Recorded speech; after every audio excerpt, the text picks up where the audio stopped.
अपने पिछले लेक्चर में हम देख रहे थे डियर स्टूडेंट्स कि एक करंट कैरिंग लूप चाहे किसी भी शेप का हो, उसके पास दो पोल्स होते हैं, नॉर्थ और साउथ। इसीलिए कोई भी करंट कैरिंग लूप चाहे वो किसी भी शेप का हो, एक मैग्नेटिक डाइपोल जैसा बिहेव करता है। उसकी फील्ड लाइंस ठीक वैसी ही होती हैं जैसे एक बार मैग्नेट की होती है ना। उसके बाद हम इस सिलसिले को आगे बढ़ाते हुए हमने एक फॉर्मूला भी डिराइव किया था dear students, magnetic dipole moment का, या simply called as magnetic moment. हमने देखा था कि करंट कैरिंग लूप के लिए जो मैग्नेटिक मोमेंट होता है वो होता है N into I into A. A is the area of the loop, I is the current flowing through the loop, and N represents the total number of turns inside the loop. अगर सिर्फ एक turn रहा वहां पे तो M का magnitude क्या बन जाएगा? M का मैग्नीट्यूड बन जाएगा I इंटू ए। अगर सिर्फ वन टर्न है लूप में तो मैग्नेटिक मोमेंट का मैग्नीट्यूड हो जाएगा I इंटू ए। ठीक है, ये हमने पढ़ा था अपने पिछले लेक्चर में। अब हम क्या देख रहे हैं आज का topic? Torque acting on a current carrying loop. Current carrying loop यानी magnetic dipole placed in a uniform magnetic field. मतलब एक करंट कैरिंग लूप को हमने यूनिफॉर्म मैग्नेटिक फील्ड के अंदर में रख दिया है। तो देखते हैं इस पे कोई टॉर्क लगता है या नहीं लगता। हमने पिछले लेक्चर में देखा था कि करंट कैरिंग लूप को जब यूनिफॉर्म मैग्नेटिक फील्ड में रखते हैं तो उस पर कोई नेट फोर्स तो नहीं लगता, पर नेट टॉर्क लगता है। आओ देखते हैं कैसे। एक और बात आपको पता होनी चाहिए डियर स्टूडेंट्स, वो करंट कैरिंग वायर को जब हम मैग्नेटिक फील्ड के अंदर में रखते हैं तो उसके ऊपर जो मैग्नेटिक फोर्स लगता है वो हमने पढ़ा था I into L cross B. ये भी आपको याद ही होगा कि अगर किसी करंट कैरिंग वायर को हम मैग्नेटिक फील्ड के अंदर रखते हैं तो उसके ऊपर ये मैग्नेटिक फोर्स लगता है। तो इसका भी अभी हमें काम आएगा यहाँ पे कॉन्सेप्ट। तो आओ देखते हैं। तो यहाँ पर हमने एक रेक्टेंगुलर कॉइल लिया है और इस रेक्टेंगुलर कॉइल को हमने एक डीसी सोर्स से कनेक्ट कर दिया है। यहाँ से करंट ऐसा फ्लो हो रहा है, ये कार्बन ब्रश के थ्रू रिंग में गया, रिंग से फिर ये वायर के अंदर गया और इस तरह से फ्लो होके बाहर आ रहा है। ठीक है, तो डियर स्टूडेंट्स ये एक देखा जाए तो डीसी मोटर है जिसके बारे में आपने बचपन में पढ़ा था। ठीक है, और अब यहाँ पे क्या हो रहा है आओ देखते हैं। करंट इस वाले ब्रांच में यानी इस वाले आर्म में करंट उधर जा रहा है। ठीक है, तो इस वाले आर्म पे मैग्नेटिक फोर्स किधर लगेगा? आप बताएं किधर लगेगा, ऊपर या नीचे? ऊपर या नीचे, दो ही ऑप्शन है आपके पास, किधर लगेगा? देखो मैग्नेटिक फील्ड किधर है, नॉर्थ से साउथ। मैग्नेटिक फील्ड उधर है, ऐसा है। ठीक है, यानी उसके प्लेन के पैरेलल। ठीक है, फिलहाल उसके प्लेन के पैरेलल करंट इस तरह से जा रहे हैं। तो अगर इस पे लगने वाले मैग्नेटिक फोर्स की हम डायरेक्शन निकालना चाहते हैं तो दो मेथड है, जैसे कि मैंने आपको बताया था। लेफ्ट हैंड से फोर्स पता लगाते हैं ना, Fleming's left hand rule, force का पता चलता है और यहाँ फोर्स लग रहा है। तो या तो हम अप्लाई करें फ्लेमिंग्स लेफ्ट हैंड रूल या हम अपना क्रॉस प्रोडक्ट लगा लें। दोनों से ही मैं आपको दिखा देता हूँ कैसे हम पता लगा सकते हैं। तो पहले मैं ये बताता हूँ, इसके अलॉन्ग फिंगर और इसके अलॉन्ग, इसके तरफ हमारा पाम होना चाहिए। तो करंट के अलॉन्ग फिंगर्स, करंट एलिमेंट के अलॉन्ग फिंगर्स, करंट एलिमेंट ऐसा है तो उसके अलॉन्ग फिंगर्स, और मैग्नेटिक फील्ड की तरफ हमारा पाम होना चाहिए। तो इसके अलॉन्ग फिंगर्स, मैग्नेटिक फील्ड की तरफ हमारा पाम है, यानी इस पे फोर्स किधर लगेगा? नीचे की ओर लगेगा। या तो ऐसा समझ लो, या फ्लेमिंग्स लेफ्ट हैंड रूल का हम इस्तेमाल करते हैं। फ्लेमिंग्स लेफ्ट हैंड रूल में क्या बोलता है वो कि मिडल फिंगर जो है वो किसकी दिशा देता है? करंट की दिशा देता है। और जो इंडेक्स फिंगर है it should be along the magnetic field, thumb will give the direction of force. तो ये मिडल फिंगर करंट है ना, करंट मिडल फिंगर करंट की दिशा में रखा हमने, पर इंडेक्स फिंगर मैग्नेटिक फील्ड की दिशा में चाहिए। तो मिडल फिंगर उधर करंट की दिशा में, मैग्नेटिक फील्ड नॉर्थ से साउथ, मैग्नेटिक फील्ड नॉर्थ से साउथ, करंट उधर, तो फोर्स नीचे। यानी इस वाले वायर पे, इस वाले वायर पे डिस्टेंस फोर्स किधर लगेगा? नीचे की ओर लगेगा। ठीक है, और उसको मैं F1 बोल देता हूं। और इस पे जो फोर्स लगेगा, इस पे फोर्स ऊपर की ओर लगेगा। और ये भी आप क्रॉस चेक कर सकते हैं, इस वाले के ऊपर फोर्स ऊपर की तरफ और इस पे फोर्स नीचे की तरफ, सच दैट ये जो रेक्टेंगुलर लूप है ये इस तरह से एंटी क्लॉकवाइज सेंस में रोटेट करना शुरू कर देगा। ठीक है, अच्छा मेरा सवाल यह है कि इस वाले वायर के आर्म पे और ये वाले आर्म पे फोर्स क्या लगेगा? तो डियर स्टूडेंट्स इस पे फोर्स 0 लगेगा, इस पे भी 0, इस पे भी 0। क्यों ऐसा? मैं आपको बता देता हूँ, क्योंकि जो मैग्नेटिक फोर्स होता है, मैग्नेटिक फोर्स का मैग्नीट्यूड क्या होता है, ILB साइन थीटा होता है, ठीक है। अब अगर हम ध्यान से देखें, इस वाले वायर के लिए जिधर करंट है उधर ही मैग्नेटिक फील्ड है, देखो मैग्नेटिक फील्ड भी उधर ही है, करंट भी उधर ही है, यानी इस वाले वायर के लिए, इस वाले आर्म के लिए थीटा क्या हो जाएगा, 0 हो जाएगा, और साइन 0 0 होता है तो मैग्नेटिक फोर्स भी क्या हो जाएगा, 0 हो जाएगा। और सिमिलरली इनके लिए थीटा 180 है और साइन 180 की वैल्यू भी 0 होती है, तो इसीलिए ऊपर वाले आर्म के लिए और ये नीचे वाले टुकड़ों के लिए जो मैग्नेटिक फोर्स है वो 0 है, उन पे कोई मैग्नेटिक फोर्स एक्ट नहीं करेगा। तो अल्टीमेटली मैग्नेटिक फोर्स सिर्फ दो आर्म्स पे ही एक्ट करेगा, एक ये वाला आर्म और एक ये वाला आर्म। और मैं ये भी बता दूं कि ये F1 और F2 के मैग्नीट्यूड भी हम कैलकुलेट कर सकते हैं। अगर मैं F1 का मैग्नीट्यूड लिखूं तो F1 का मैग्नीट्यूड कुछ इस प्रकार से आएगा, IL, अगर मान लो इसकी लेंथ L है ना, मान लो इसकी लेंथ L है और इसकी जो चौड़ाई है उसको मैं B बोल देता हूँ, B is the breadth and L is the length of the loop. तो ILB sine theta, ILB sign theta, तो ILB मैंने लिखा। और साइन थीटा में थीटा किसके किसके बीच का एंगल है, थीटा जो है वो मैग्नेटिक फील्ड और करंट एलिमेंट के बीच का एंगल है। तो अगर इस वाले वायर के लिए हम देखें, इस सेक्शन के लिए, तो करंट और मैग्नेटिक फील्ड के बीच का एंगल 90 डिग्री है, और इस वाले सेक्शन के लिए भी करंट और मैग्नेटिक फील्ड के बीच का एंगल 90 डिग्री है। तो उन दोनों पे लगने वाला जो फोर्स है F1 भी हमारा हो जाएगा ILB, और हमारा F2 भी ILB ही हो जाएगा। क्यों, क्योंकि F2 और F1 इन दोनों की लेंथ जो है वो सेम है, और ये दोनों सेम ही मैग्नेटिक फील्ड में सब कुछ सेम है, तो इसीलिए F1 और F2 दोनों किसके इक्वल हो जाएंगे, ILB के इक्वल हो जाएंगे, ठीक है। तो बहुत अच्छी बात है। अब देखो, क्योंकि ये दोनों फोर्स इक्वल इन मैग्नीट्यूड और ऑपोजिट इन डायरेक्शन है, इसीलिए नेट फोर्स 0 हो जाएगा। इस लूप पे लगने वाला, अगर मान लो वो 10 न्यूटन है तो ये भी 10 न्यूटन है, तो नेट फोर्स तो 0 हो जाएगा, क्योंकि एक ऊपर है तो दूसरा नीचे है, दोनों कैंसिल आउट हो जाएंगे, नेट फोर्स 0 हो जाएगा। पर नेट टॉर्क 0 नहीं होगा, वो लूप जो है वो रोटेट करना शुरू करेगा एंटी क्लॉकवाइज सेंस में।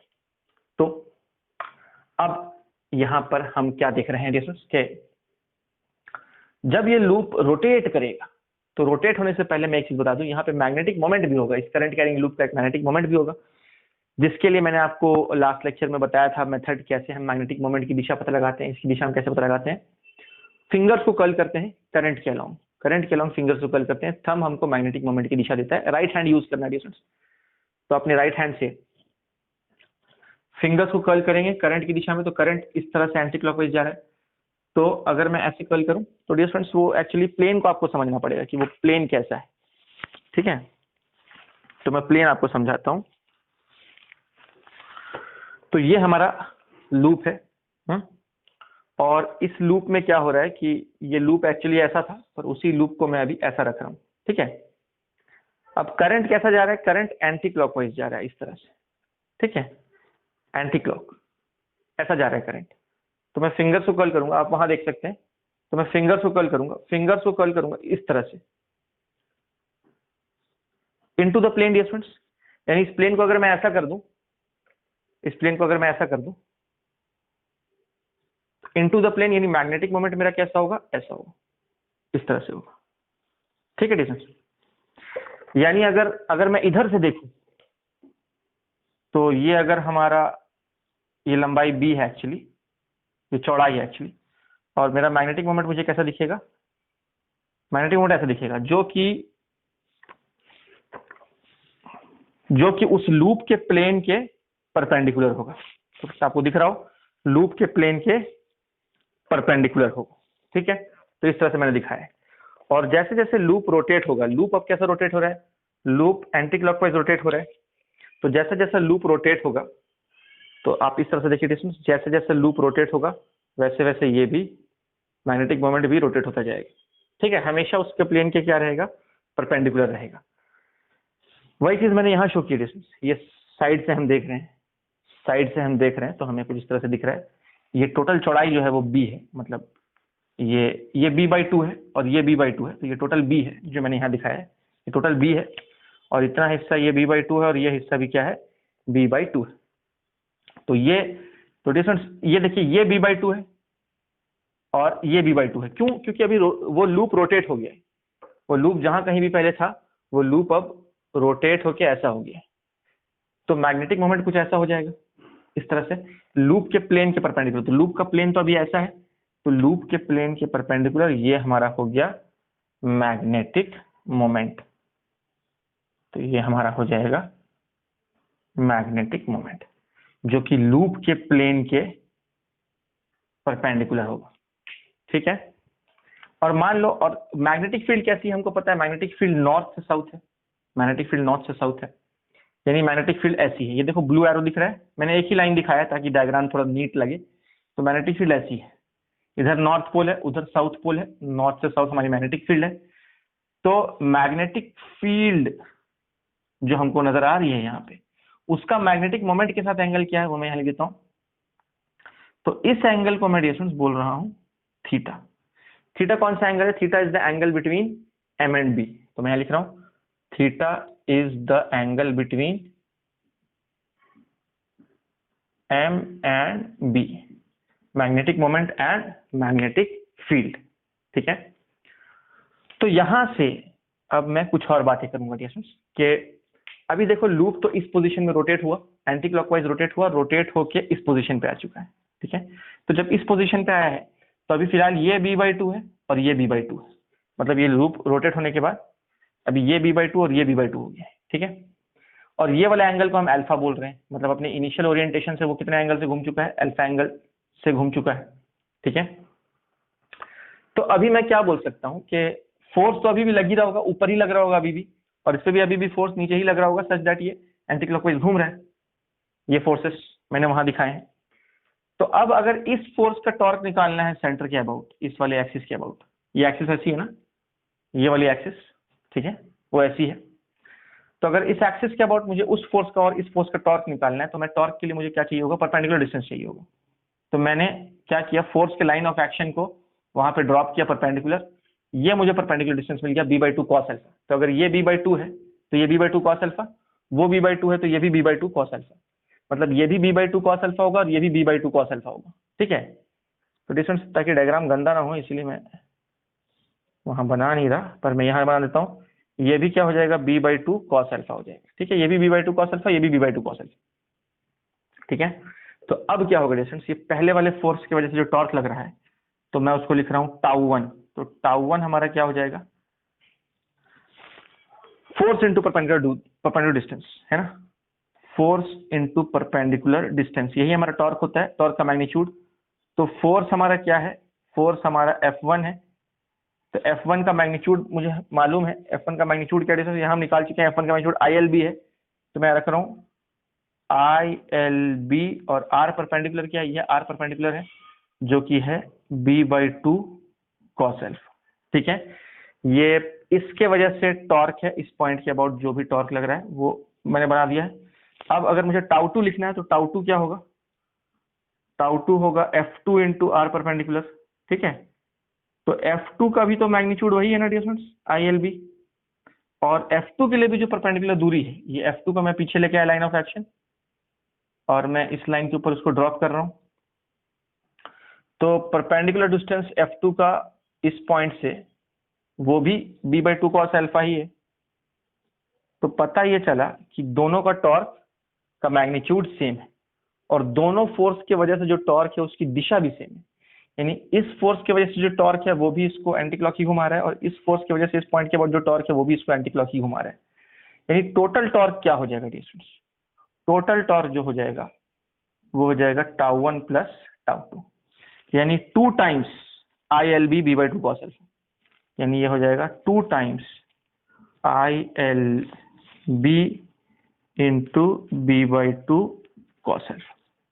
ठीक है, अब यहाँ पे कुछ इंपॉर्टेंट बात हम कर लेते हैं, वो ये है डियर स्टूडेंट्स कि हम यहाँ पर ये 2 और ये 2 को कैंसिल आउट कर सकते हैं, और जो हमारा अल्फा हमें नजर आ रहा है, ये अल्फा को मैं क्या लिख सकता हूँ? ये अल्फा को मैं लिख सकता हूँ 90 माइनस थीटा। यहाँ से देखो ये पूरा एंगल 90 है, ये पूरा एंगल 90 है, तो अल्फा को मैं क्या लिख सकता हूँ? 90 minus theta. Cos 90 minus theta क्या होता है? साइन थीटा होता है। अच्छा, और दूसरी बात यह है कि length into breadth will give you the area of the loop, यानी इसको मैं लिख रहा हूं I into area of the loop into magnetic field B into ये पूरा क्या बन जाएगा? Sign theta. तो टाउ का मैग्नीट्यूड क्या आ गया, आई ए बी साइन थीटा। अगर सिंगल लूप है तो, अगर सिंगल लूप नहीं है मतलब टर्न एक से ज्यादा है, अगर टर्न एक से ज्यादा है तो फिर टाउ क्या बन जाएगा, टाउ बन जाएगा n times I A B sine theta. Tau कुछ इस तरह से बन जाएगा for n turns and for single turn, ठीक है। और अगर हम ध्यान से देखें तो डियर स्टूडेंट्स यहाँ पर हमें पता है कि m क्या होता है, एन आई ए के जगह पर हम क्या लिख सकते हैं, m लिख सकते हैं। तो एन आई ए के जगह पर अगर मैं m लिख दूं तो ये एम बी साइन थीटा हो जाएगा। टाउ क्या हो जाएगा, टाउ हो जाएगा एम बी साइन थीटा, जहां से हम बोल सकते हैं कि टाउ को अगर वेक्टर फॉर्म में लिखें तो वो हो जाएगा m cross B. Tau vector form में क्या हो जाएगा, m cross B. From the definition of cross product we can write tau is equal to m cross B. यानी टॉर्क जो है वो मैग्नेटिक मोमेंट के टर्म्स में आ गया। और ये कुछ वैसा ही फॉर्मूला है डियर स्टूडेंट्स जैसा आपने इलेक्ट्रिक डाइपोल में पढ़ा था। इलेक्ट्रिक डाइपोल में क्या पढ़ा था, tau is equal to p cross E पढ़ा था, tau equal to p sine theta, tau equal to p cross E. तो ये इलेक्ट्रिक डाइपोल पे लगने वाला torque, electric dipole moment into electric field, magnetic dipole के ऊपर लगने वाला torque, magnetic dipole moment into magnetic field. So similar ना, तो अगर आपको ये याद है तो वो याद रखना बहुत ही इजी हो जाएगा। तो अब मैं आपको एक चीज कंफर्म करा दूं कि यहाँ पे जो टाउ की डायरेक्शन है, टाउ की डायरेक्शन हमको m क्रॉस b करने से मिल जाएगा। m क्रॉस b करके देखते हैं। तो m के अलोंग फिंगर्स और b की तरफ हमारा पाम होना चाहिए। तो m के अलोंग फिंगर्स, b की तरफ पाम। तो यहां देख लेते हैं, m के अलोंग फिंगर्स, m के अलोंग फिंगर्स, b की तरफ पाम है मेरा। m क्रॉस b मतलब टाउ इधर है। टाउ इधर का मतलब क्या है, टाउ एक्सियल वेक्टर होता है ना, टॉर्क एक्सियल वेक्टर होता है, वो एक्सिस के अलोंग होते हैं। एक्सिस के अलोंग ऐसा आ रहा है टॉर्क, है ना, बाहर की तरफ मतलब इस डायग्राम में इस एक्सिस के अलोंग, ठीक है। तो इसका मतलब ये है कि अगर जब मैंने m क्रॉस b किया और वो ऐसा आया, ऐसा आने का मतलब है कि फिंगर कैसे कर्ल हो रहा है, फिंगर ऐसे कर्ल हो रहा है ना, मतलब वो लूप एंटी क्लॉकवाइज घूम रहा हो। फिंगर जिधर कर्ल होता है लूप उधर घूमता है, क्योंकि टॉर्क तो एक्सिस के अलोंग है। नहीं समझ रहे बात? डियर स्टूडेंट्स, आपने जब पढ़ा था सर्कुलर मोशन याद करो, एंगुलर डिस्प्लेसमेंट भी एक एक्सियल वेक्टर है। तो अगर मैं बोलता हूं कि एंगुलर डिस्प्लेसमेंट थीटा, पार्टिकल इस तरह से घूम रहा है, तो यहाँ पे डी थीटा की दिशा किधर होगी, ऊपर की तरफ होगी। तो अगर डी थीटा ऊपर है तो पार्टिकल कैसा घूम रहा होगा, अगर डी थीटा ऊपर है तो पार्टिकल एंटी क्लॉकवाइज घूम रहा होगा, और डी थीटा अगर नीचे रहा तो पार्टिकल क्लॉकवाइज घूम रहा होगा। फिंगर इधर कर्ल होता है, पार्टिकल उधर ही घूमता है, या बॉडी उधर ही घूमती है। समझ आ रही बात? एक्सियल वेक्टर में क्या होता है, एक्सियल वेक्टर में हम को एक्सिस के लॉन्ग लेते हैं, तो कर्लिंग ऑफ फिंगर बताता है कि बॉडी किस ओरिएंटेशन में घूम रही होगी। जो मामला एंगुलर डिस्प्लेसमेंट के साथ है वही मामला टॉर्क के साथ भी है। तो जब हम कर रहे हैं m क्रॉस b, तो कर्लिंग ऑफ, तो टाउ एक्चुअली इधर है, पर कर्लिंग ऑफ फिंगर हमें बता रहा है कि बॉडी ऐसे घूम रही होगी। उम्मीद है आपको बात समझ में आ रही होगी। कुछ कंक्लूडिंग रिमार्क्स वो ये है कि टाउ का मैग्नीट्यूड हमने देखा, टाउ का मैग्नीट्यूड क्या है, M B sine theta. Tau का मैग्नीट्यूड है एम बी साइन थीटा। तो टॉर्क जीरो कब हो सकता है, टॉर्क जीरो तब होगा जब थीटा या तो जीरो हो जाए या 180 हो जाए। थीटा जीरो या 180। यहाँ थीटा बाय द वे किससे किसके बीच का एंगल है, एम और बी के बीच का एंगल है, जो पहले ही हम यहाँ बता चुके हैं कि theta is the angle between M and B. तो आओ देखते हैं टॉर्क जीरो किस ओरिएंटेशन में हो सकता है। हमें उसके लिए थीटा जीरो या 180 चाहिए, यानी एम और बी के बीच का एंगल जीरो चाहिए। तो उसका मतलब ये है कि ये लूप, अगर ये जो लूप हमको दिख रहा है, ये लूप अगर ऐसा हो जाए, लूप अगर ऐसा हो जाएगा तो ये हमारी मैग्नेटिक फील्ड की भी दिशा है और यही मैग्नेटिक मोमेंट की भी दिशा हो जाएगी, क्योंकि देखो मैग्नेटिक फील्ड भी उधर है और मैग्नेटिक मोमेंट भी उधर ही आ जाएगा। तो जब लूप इस ओरिएंटेशन में रहे, मतलब ये मैग्नेटिक फील्ड इस तरह से है, तो इस पोजीशन पे हमारा जो नेट टॉर्क है वो जीरो हो जाएगा। और जब ये लूप घूम के ऐसा आ जाएगा, है ये लूप ऐसा आ जाएगा, तो यहां पे थीटा क्या बोलो 180 डिग्री है, क्योंकि एम इधर है और मैग्नेटिक फील्ड उधर है। तो यहाँ थीटा 180 है और यहां पर भी हमारा टाउ क्या हो जाएगा, 0 हो जाएगा। यानी मैग्नेटिक फील्ड ऐसी है ना, मैग्नेटिक फील्ड ऐसी है, तो इस पोजीशन पे भी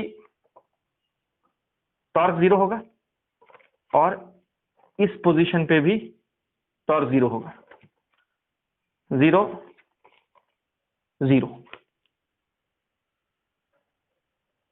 टॉर्क मिनिमम कब होगा, इस पोजीशन पे, और 0 मतलब मिनिमम, 0 मतलब minimum, minimum torque, minimum torque, in fact 0 torque, लेकिन वो इनर्शिया की वजह से घूम जाता है। वैसे यहाँ पे टॉर्क 0 हो चुका होता है, तो जब वो लूप घूम के ऐसा आ रहा है तो यहाँ पे टॉर्क 0 हो गया, लेकिन फिर भी इनर्शिया की वजह से वो आगे बढ़ जाता है। दूसरी बात यह है कि हमने देखा कि टॉर्क 0 कब हो रहा है, तो हमने देखा कि जब थीटा 0 या 180 हो रहा है तब टॉर्क क्या हो जा रहा है, तब टॉर्क 0 हो जा रहा है, यानी मिनिमम हो जा रहा है। टॉर्क 0 हो जा रहा है यानी मिनिमम हो जा रहा है। अब टाउ मैक्सिमम कब होगा, जब थीटा 90 हो तो साइन 91 होता है, 90 बोलो या 270 बोलो, उस केस में टाउ हमारा क्या हो जाएगा, टाउ हमारा मैक्सिमम हो जाएगा, जिसकी वैल्यू होगी एमबी। सिर्फ एम के टर्म्स में लिख रहा हूं, तो एम के टर्म्स में वो एमबी हो जाएगा, ठीक है, और यही हमारी मैक्सिमम वैल्यू होगी टॉर्क की, ठीक है। तो वो ओरिएंटेशन भी हम देख लेते हैं डियर स्टूडेंट्स। थीटा 90 डिग्री चाहिए हमें, तो ये वो ओरिएंटेशन है, या तो ऐसा रखो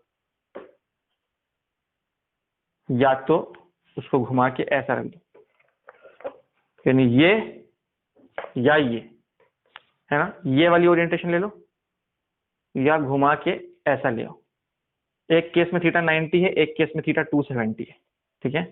तो ये दोनों ओरिएंटेशन पे टॉर्क मैक्सिमम होगा, यानी यहां पर टॉर्क मैक्सिमम लग रहा होगा और घुमा लो तो यहां भी टॉर्क मैक्सिमम। तो अब आप ध्यान से देखो दोस्तों, यहां टॉर्क मैक्सिमम है ना, टॉर्क मैक्सिमम है, घटते घटते घटते घटते 0, बढ़ते बढ़ते बढ़ते बढ़ते मैक्सिमम, घटते घटते घटते घटते 0, बढ़ते बढ़ते बढ़ते बढ़ते मैक्सिमम। ओ, साइनसोइडल ग्राफ, साइनसोइडल ग्राफ, यानी जब हम टॉर्क का ग्राफ ड्रॉ करेंगे डियर स्टूडेंट्स, तो टॉर्क जो है वो साइन का फंक्शन आ रहा है ना, तो वो ग्राफ कैसा बनेगा, वो ग्राफ साइनसोइडल बनेगा, यानी टॉर्क की वैल्यू मैक्सिमम और मिनिमम के बीच में वेरी करती जाएगी। समझ आ रही है। तो एनीवेज अब आप ज्यादा लोड ना लें, हम जब आगे चल के इलेक्ट्रोमैग्नेटिक इंडक्शन पढ़ेंगे, ऑल्टरनेटिंग करंट के बारे में पढ़ेंगे, तब वहां फिर हम वापस से इस चीज की चर्चा करेंगे। लेकिन फिलहाल आपको आप ज्यादा लोड लेने की जरूरत नहीं है। यहां तक अगर आपको जो भी अच्छा लग रहा हो वो चीजें आप कॉपी डाउन कर सकते हैं डियर स्टूडेंट्स। डियर स्टूडेंट्स, अब हम पढ़ रहे हैं जिस डिवाइस के बारे में, उसका नाम है साइक्लोट्रॉन। लेकिन इसके पहले कि हम इस डिवाइस के बारे में जानना शुरू करें, पहले आपको कुछ बेसिक बात बता होनी चाहिए। वो ये है कि अब तक हमने कौन कौन से फॉर्मूला पढ़े हैं।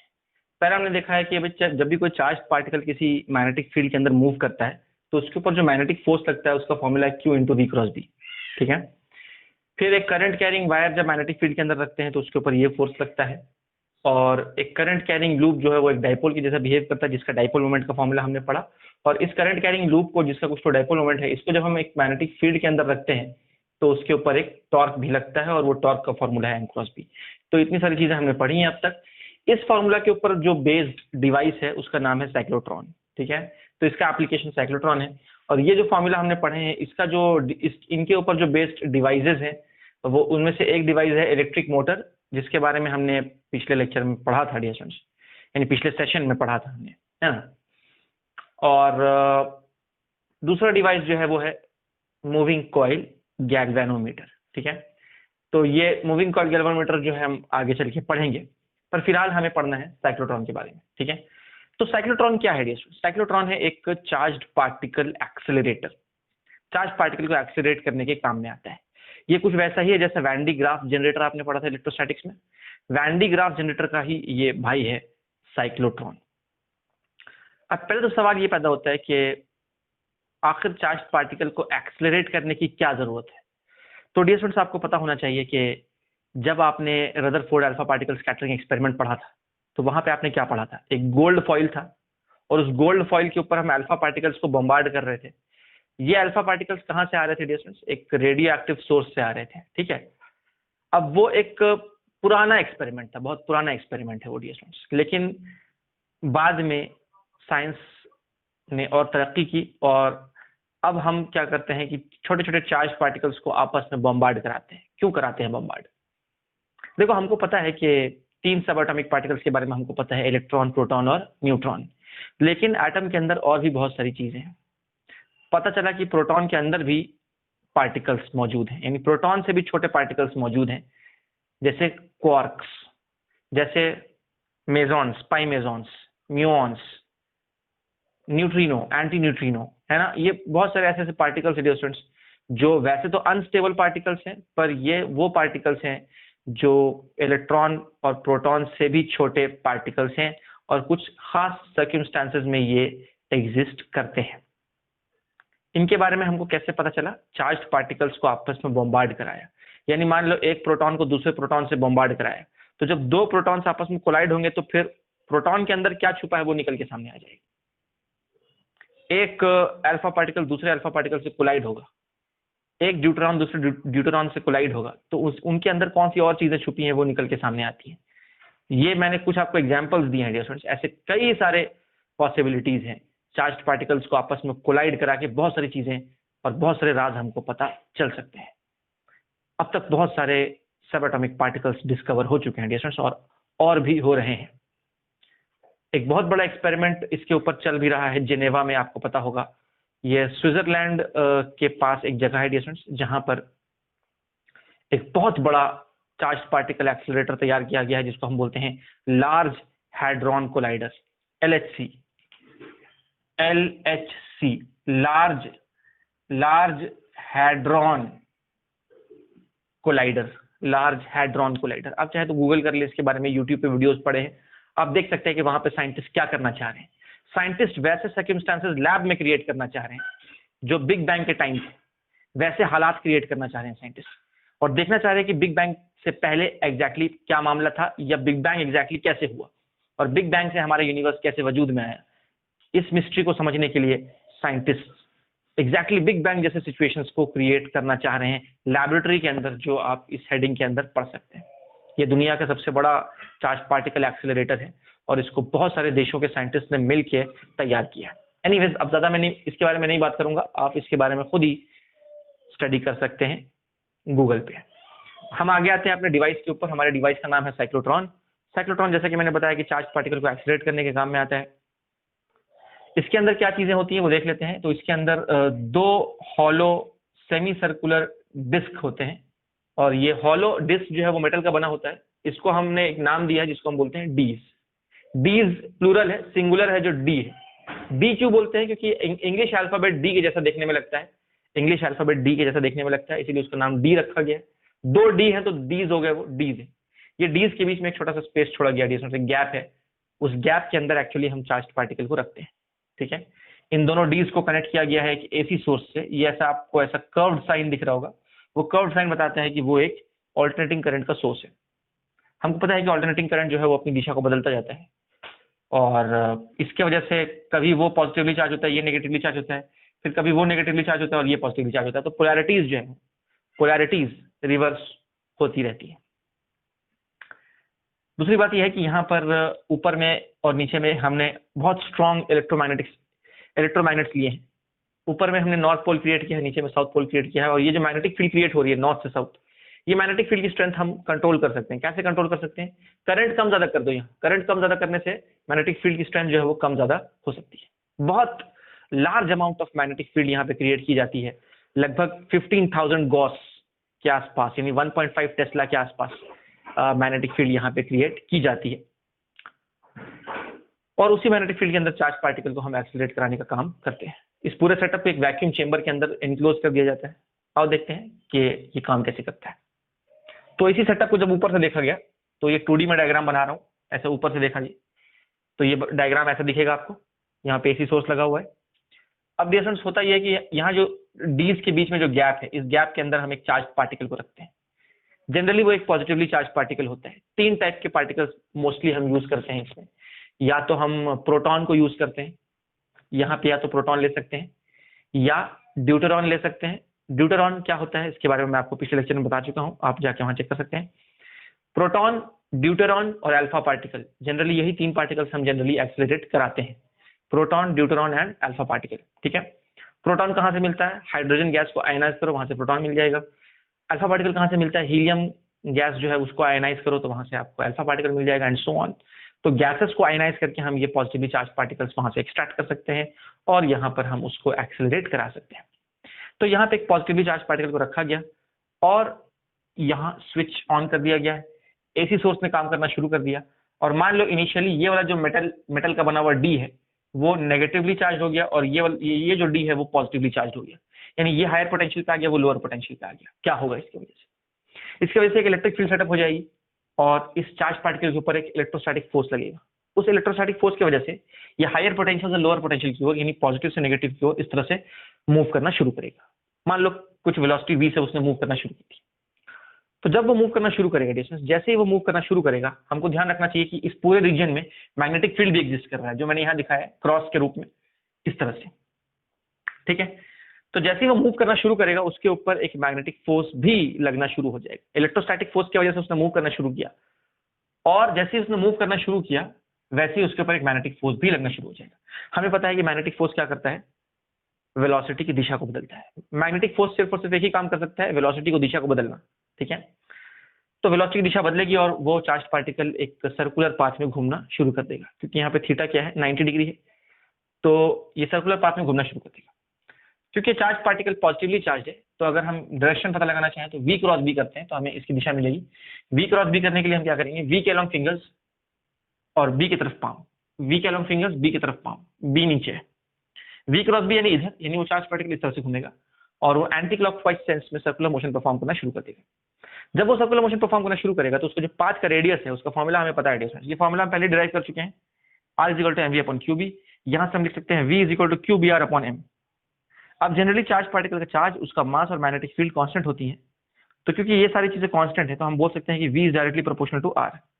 यानी जैसे जैसे स्पीड बढ़ती जाएगी वैसे वैसे रेडियस भी बढ़ता जाएगा, जैसे जैसे स्पीड बढ़ती जाएगी वैसे वैसे रेडियस भी, उसके पाथ का रेडियस भी बढ़ता जाएगा। स्पीड क्यों बढ़ रही है? इलेक्ट्रोस्टैटिक फोर्स की वजह से। हमें पता है कि इलेक्ट्रोस्टैटिक फोर्स वहां पे चार्ज पार्टिकल को एक्सेलरेट करा रहा है, यानी उसकी स्पीड को बढ़ा रहा है। और मैग्नेटिक फील्ड क्या कर रहा है? उसकी वेलोसिटी की डायरेक्शन को चेंज कर रहा है। तो वेलोसिटी के मैग्नीट्यूड को कौन चेंज कर रहा है? Electric field. और वेलोसिटी के मैग्नीट्यूड को कौन चेंज कर रहा है? वेलोसिटी के डायरेक्शन को कौन चेंज कर रहा है? Magnetic field. तो दोनों मिलकर यहाँ पे काम कर रहे हैं, इलेक्ट्रिक फील्ड भी है, मैग्नेटिक फील्ड भी बाहर से है, दोनों मिलकर, दोनों का कॉम्बिनेशन यहाँ पे एग्जिस्ट कर रहा है, जिसकी वजह से ये गोल घूमना शुरू हो जाएगा। जब ये गोल घूमेगा तो ये जब गोल घूम घूम के यहाँ पहुंचेगा, जैसे ही वो घूम के यहाँ पहुंचेगा वैसे ही पोलैरिटीज रिवर्स हो जाएंगी। वैसे ही पोलैरिटीज क्या हो जाएंगी? रिवर्स हो जाएंगी। ये नेगेटिव हो जाएगा और ये पॉजिटिव हो जाएगा। तो क्या होगा कि ये नेगेटिव फिर उसको अपनी ओर खींचेगा कि आ जाओ भाई, तो वो घूम के जैसे ही बाहर आएगा फिर वो आगे बढ़ेगा, फिर आगे बढ़ेगा, जैसे वो यहाँ पहुंचेगा डिस्टेंस फिर से पोलैरिटीज रिवर्स हो जाएंगी और फिर से जो है ये नेगेटिव और ये पॉजिटिव हो जाएगा और वो नेगेटिव फिर से इसको अपनी ओर खींच लेगा, यानी बार बार डी उसको खींचती जाएगी। पहले ऊपर खींचा गया, फिर जब वो घूम के इधर आया तो फिर नीचे खींचा गया, पोलैरिटीज रिवर्स होती जाएंगी और उसका पाथ बड़ा होता जाएगा।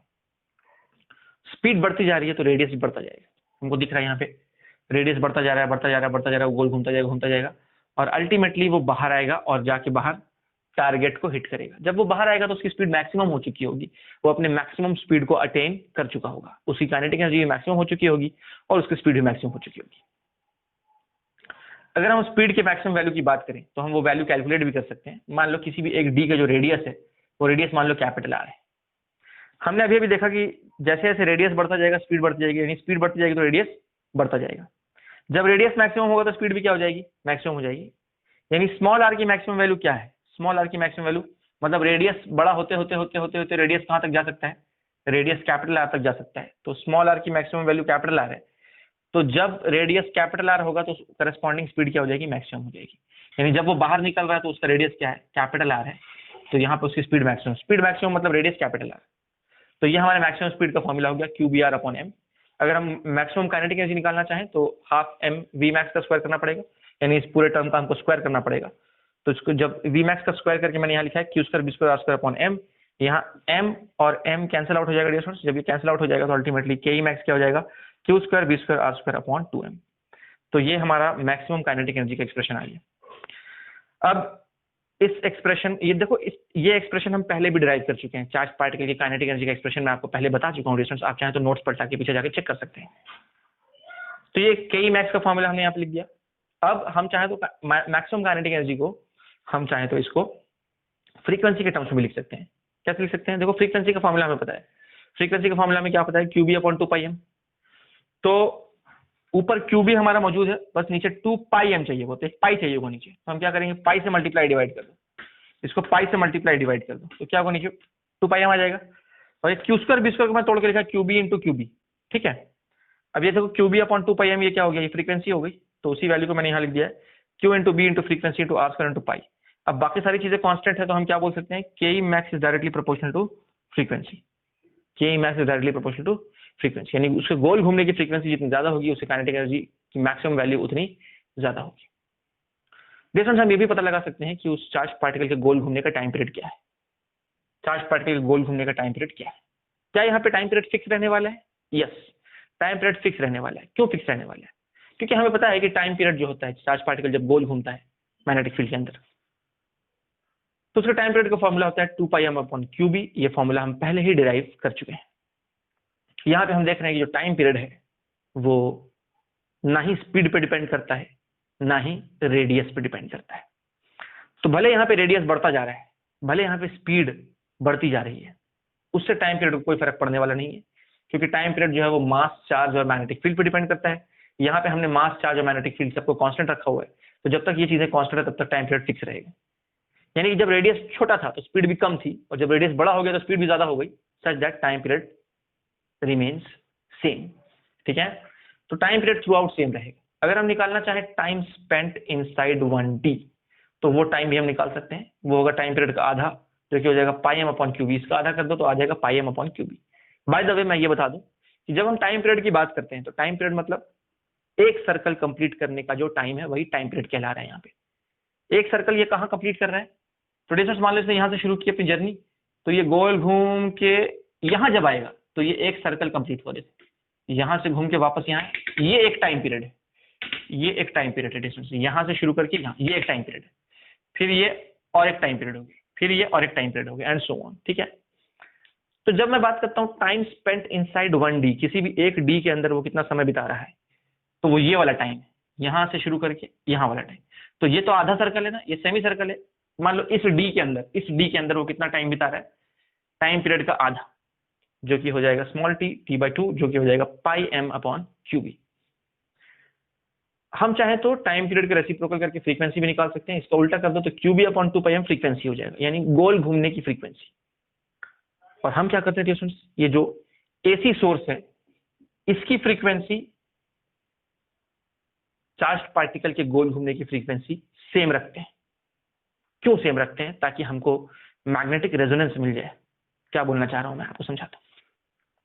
देखो स्टूडेंट्स, जब भी हम चार्ज पार्टिकल को एक्सेलरेट कराते हैं तो हमको पहले से पता होता है कि वो चार्ज पार्टिकल का चार्ज क्या है। मान लो हम प्रोटॉन को अंदर भेज रहे हैं तो हमको पता है कि उसका चार्ज क्या है, हमको पता है कि उसका मास क्या है, हमको पता है कि हमने मैग्नेटिक फील्ड कितना रखा है। ये मैग्नेटिक फील्ड तो हम एडजस्ट कर रहे हैं ना, ये करंट को कम ज्यादा करके मैग्नेटिक फील्ड को हम अपने हिसाब से एडजस्ट कर रहे हैं, तो हमें ये मैग्नेटिक फील्ड का भी पता होता है, सब कुछ हमें पता होता है। यानी कि ये फ्रीक्वेंसी, यानी वो चार्ज पार्टिकल किस फ्रीक्वेंसी से गोल गोल घूमेगा, वो फ्रीक्वेंसी हमको पहले से पता होती है। हम उसको एडजस्ट भी कर सकते हैं, हम उसको कम ज्यादा भी कर सकते हैं।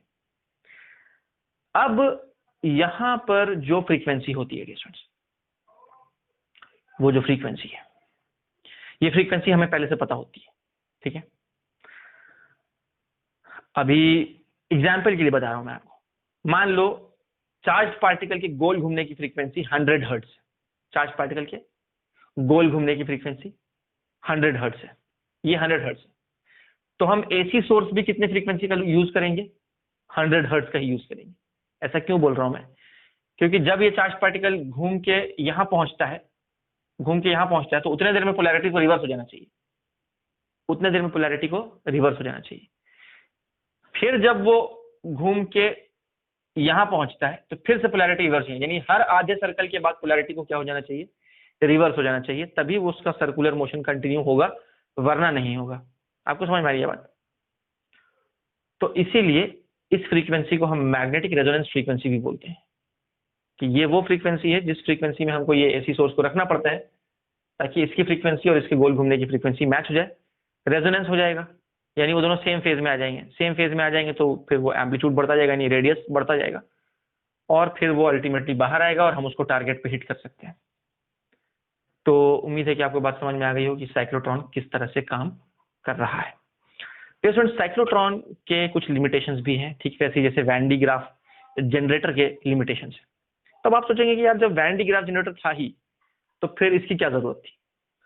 स्टूडेंट्स, याद रखो कि वैन डी ग्राफ एक बहुत पुराना डिवाइस है, ऑब्सोलीट हो चुका है, अब उसका यूज नहीं होता। वैन डी ग्राफ जनरेटर ना एक बहुत ह्यूज डिवाइस है, 25 फीट 30 फीट इतना लंबा होता है, वो बहुत बड़ा होता है वैन डी ग्राफ जनरेटर। मेरे ख्याल से इंडिया में एक वैन डी ग्राफ जनरेटर है जो कि IIT कानपुर में रखा हुआ है, ठीक है, जहां तक मुझे याद आ रहा है, आप गूगल करके देख सकते हैं। तो वैन डी ग्राफ जनरेटर जो है ना बहुत बड़ा होता है साइज में, लेकिन साइक्लोट्रॉन जो है वो छोटा होता है कंपैरेटिवली, ठीक है। और वैन डी ग्राफ जनरेटर क्या होता है, अगर मैं आपको एग्जाम्पल देके समझाना चाहूं तो Van de Graaff generator is like a javelin throw. Javelin throw पता है आपको, जिसमें भाला फेंकते हैं ना, ऐसा जैवलिन थ्रो, वो है वैन डी ग्राफ जनरेटर। हम दौड़ दौड़ के आते हैं और उसको फेंक देते हैं सीधा, वहां चार्ज पार्टिकल को सीधा एक्सीलरेट कराते हैं ना, ऊपर से नीचे ऐसा, तो वो है हमारा वैन डी ग्राफ जनरेटर। और ये साइक्लोट्रॉन क्या है, साइक्लोट्रॉन है हमारा डिस्कस थ्रो। डिस्कस थ्रो मालूम है, एक डिस्क होता है, वो डिस्क को ऐसा गोल घूम घूम के ऐसा फेंकना होता है डिस्क। तो यहाँ वही हो रहा है ना, चार्ज पार्टिकल को गोल घुमा घुमा के हम फेंक रहे हैं। तो क्योंकि यहाँ गोल घुमा रहे हैं तो यहाँ पे साइज कॉम्पैक्ट है, छोटे साइज में साइक्लोट्रॉन आ जाता है हमारा। तो अच्छी बात यह है कि साइक्लोट्रॉन जो है वो छोटे साइज का होता है, कॉम्पैक्ट होता है, ये इसका एडवांटेज है। दूसरा एडवांटेज ये है कि वैन डी ग्राफ जनरेटर में हमको जितना हमको काइनेटिक एनर्जी मिलती है उससे कहीं ज्यादा काइनेटिक एनर्जी से हम यहाँ पे चार्ज पार्टिकल को एक्सीलरेट करा सकते हैं। तो ये कुछ यहाँ पे फायदे हैं, ठीक है। और मैं बताना चाहूंगा आप यहाँ पे स्टूडेंट्स के ये जो साइक्लोट्रॉन है इसके कुछ लिमिटेशंस भी है। लिमिटेशन क्या है, एक लिमिटेशन तो ये है कि इलेक्ट्रॉन को एक्सीलरेट नहीं करा सकता। क्यों? क्योंकि इलेक्ट्रॉन का मास बहुत छोटा होता है। यहाँ देखते हैं इलेक्ट्रॉन का मास इतना छोटा होता है कि उसकी स्पीड बहुत ज्यादा हो जाती है। यानी इनिशियली तो वो सेम फेज में रहेगा, यानी इनिशियली तो उसकी फ्रीक्वेंसी, उसके गोल घूमने की फ्रीक्वेंसी और एसी की फ्रीक्वेंसी मैच होती रहेगी, लेकिन कुछ ही देर बाद उसकी स्पीड इतनी बढ़ जाती है कि वो आउट ऑफ फेज चला जाता है, आउट ऑफ सिंक, सिंक्रोनाइजेशन खत्म हो जाता है, उसकी स्पीड बहुत फास्ट हो जाती है और एसी सोर्स उस हिसाब से अपनी फ्रीक्वेंसी एडजस्ट नहीं कर पाता। तो वैसे भी हमको पता है कि इलेक्ट्रॉन का मास इतना छोटा होता है कि उसका वेव नेचर बहुत डोमिनेंट होता है, प्रोबेबिलिस्टिक मॉडल होता है। इलेक्ट्रॉन का हम बहुत ज्यादा खिलवाड़ नहीं कर सकते इलेक्ट्रॉन के साथ, तो उससे हम दूरी रहते हैं। इलेक्ट्रॉन को हम यहाँ पे एक्सेलरेट नहीं कर सकते, ये इसका एक लिमिटेशन है। दूसरा लिमिटेशन ये है डियर स्टूडेंट्स के जो साइक्लोट्रॉन है हमारा, इसके मदद से हम किसी न्यूट्रल पार्टिकल को एक्सेलरेट नहीं करा सकते। वैन डी ग्राफ में भी यही होता था, वहां भी हम न्यूट्रल पार्टिकल को रखोगे तो ये आगे ही नहीं बढ़ेगा, फोर्स ही नहीं लगेगा, क्योंकि इलेक्ट्रिक फील्ड इसको आगे बढ़ा रही है ना। इलेक्ट्रिक फील्ड जो है वो चार्ज पार्टिकल को ही फोर्स लगा सकती है, न्यूट्रल पार्टिकल को तो मूव नहीं करा सकती। ना ही मैग्नेटिक फील्ड उसको कुछ बिगाड़ सकती है न्यूट्रल पार्टिकल का, ना ही इलेक्ट्रिक फील्ड उसको कुछ बिगाड़ सकती है, उसको मूव ही नहीं करा पाएंगे वो, ठीक है। तो न्यूट्रल पार्टिकल जैसे न्यूट्रॉन को हम यहाँ पे एक्सीलरेट नहीं करा सकते और इलेक्ट्रॉन को हम यहाँ एक्सीलरेट नहीं करा सकते।